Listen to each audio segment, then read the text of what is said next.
PTF and JK back with you on the In the Money Media YouTube channel. We do a lot of videos. I got to say, this one I'm as excited about as any we've ever done. Our top 10 favorite Belmonts.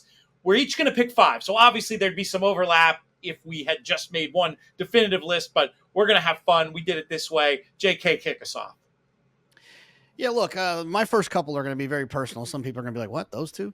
But the first one's going to be Palace Malice for me. It's the only and first and only Triple Crown race I was able to see live with my father. It was a great weekend. We came to New York together. It was outstanding. And I think that's kind of an illustration of what racing is. It's not always about these historical moments and the relevance of these races and how fast the speed figure was and a knockdown, drag out duel to the wire. It's what it does to your heart and soul, and Palace Malice, that Belmont Stakes does a lot for me.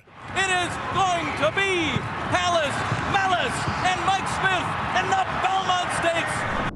Really enjoyed that one as well, not for personal reasons as much as gambling ones, but it was great fun watching that stretch drive once again. I'm tipping my hand, if you could see my t-shirt, on which horse I'm going to be mentioning here. Some would argue Seattle Slew should be higher up. I only have dim memories of this. It lives on more as a clip I've watched a zillion times since, but obviously Seattle Slew, an all-time great, and a horse I remember more his Derby, because my grandfather, on May 1st birthday, his birthday party would very often be on Derby Day, and we did the thing with the family, pulling the names out of the hats and rooting for horses, and I have vague memories of Seattle Slew winning there, and then, nut that I was even at the 5 years old, looking in the sports pages and understanding that it was a big deal. This horse won the Triple Crown, and it certainly won for the ages. They're nearing the finish line. It's still Seattle Slew, and he's opened it out to 4.5. Then Run Dusty Run and Sanhedrin.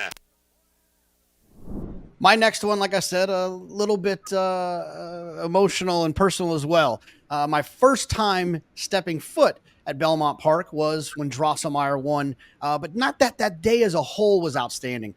Champagne Dora won the Acorn, one of my favorite horses of all time. She was 40-1, like one of the first horses I'd ever really picked that was that big of a price, not one that I just kind of got lucky and caught. And it resulted in a pick 4 score when I was still a high school football coach. And the pick 4 score was more than almost two times my salary. And that was kind of the thing that kind of got me kicked off as a horse player. And if it wasn't for Drosselmeyer, I'm not sure there'd be this YouTube channel. Down to the finish. First down is Deputy on the outside here at the wire. Drosselmeyer, who gets first down in the shadow of the wire.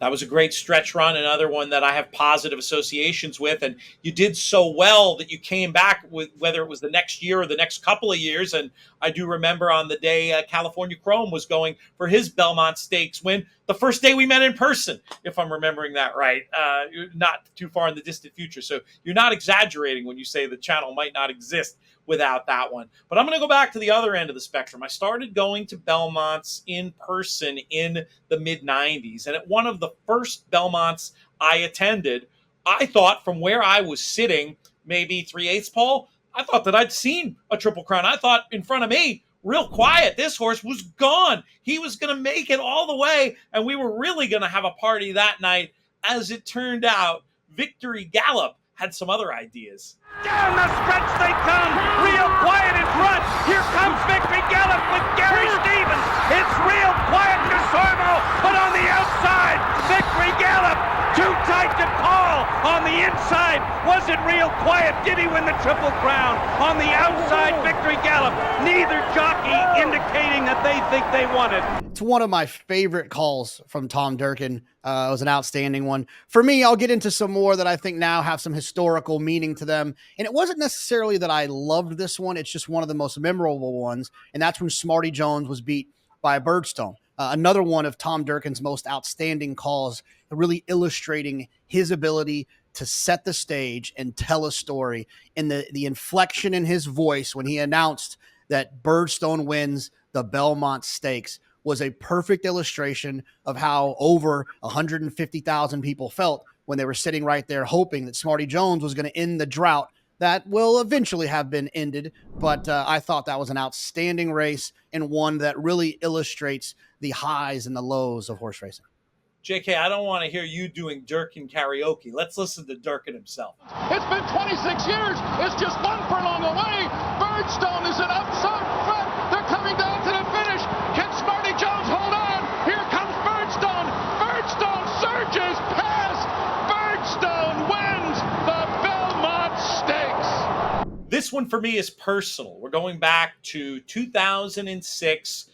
I think it was, my very first horse racing book had come out in 2006. It was called 6 Secrets of Successful Bettors, and the publicity team at the Place with the Letters Press did an unbelievable job and got me on all kinds of shows. And I can remember specifically being on ESPN with Brian Kennedy at the time, and him holding my feet to the fire about who was going to win the Belmont Stakes that year. And I said, Brian, sometimes the best way to be a wise guy is to know when not to be a wise guy. I went with the chalk. It was a Fleet Alex, and it was a procession. Nolan's Cat, a compelling, outstanding performance by the plucky of Fleet Alex. He won by 6 or 7. Well, my previous one, I talked about Birdstone, Smarty Jones, and how it can illustrate the highs and the lows of racing.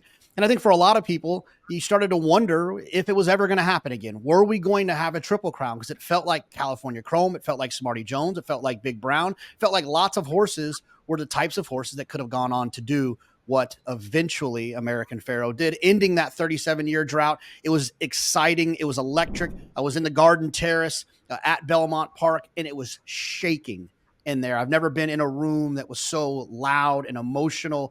And it was an exhilarating moment. And American Pharoah finally the one got the job done. And here it is. The 37-year wait is over. American Pharoah is finally the one. American Pharoah has won the Triple Crown. Couldn't agree more with you about that one. Such a magic day after all those 2 out of 3 attempts, and being there with Susan and jumping up and down and just freaking out, and the Sports Illustrated cover and the whole bit. Truly one of the great ones. I'll go back for a historic great one.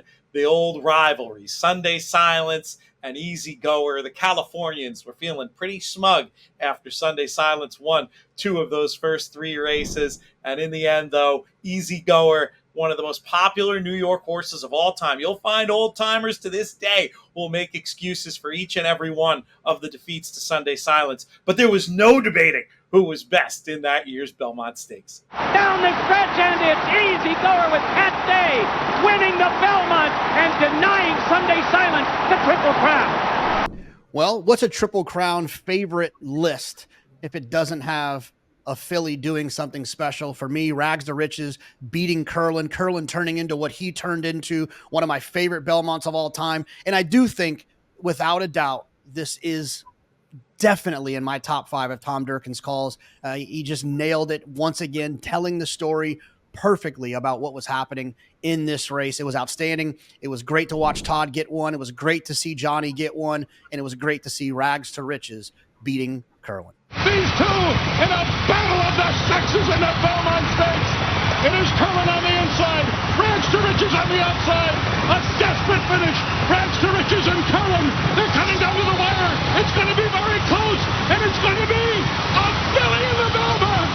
Rags to Riches. We're ready for number 1 on our list. Before we do, I'm going to get to a quick plug. I mentioned before a racing book I worked on. I've worked on a new one that a lot of people out there, especially if they're interested in the gambling side of things, might want to check out. It's called A Better Way of Thinking. It's by Matt Miller. Go to the website, abetterwayofthinking.com, to order your copy today. I promise it's going to help you in betting the horses and betting sports and betting whatever you want to risk your hard-earned on. Also, we encourage you to give us your list or let us know in the comments here on the YouTube channel what your favorite Belmont Stakes moment was. We'd love to hear from you. We love the interaction we get to have with people in the comments. And please make sure to subscribe to our YouTube channel and click that notification bell so you never miss an episode. Number 1, and I'm guessing this might have been your number 1 or at least your number 2, JK, had we done these lists independently and we were thinking, beyond the scope of our personal experience and into the history of the Belmont Stakes. You mentioned your dad before. I'll give my old man a shout. I remember him telling me about the Triple Crown when I was very little and explaining Secretariat's Belmont to me and saying he was undoubtedly one of the greatest horses before they got to the Belmont, but then in the Belmont at the mile and a half in the Test of the Champion. I remember him specifically calling it that. What he did there, just absolutely obliterating a field and becoming a pop culture legend in the process. This is one that needs to be seen to be believed. They're in the stretch. Secretariat has opened a 22-length lead. He is going to be the Triple Crown winner. Here comes Secretariat to the wire. An unbelievable, an amazing performance. He hits the finish 25 lengths in front. It's going to be twice a Prince second. My Gallant third. Still gives me chills every time I watch that.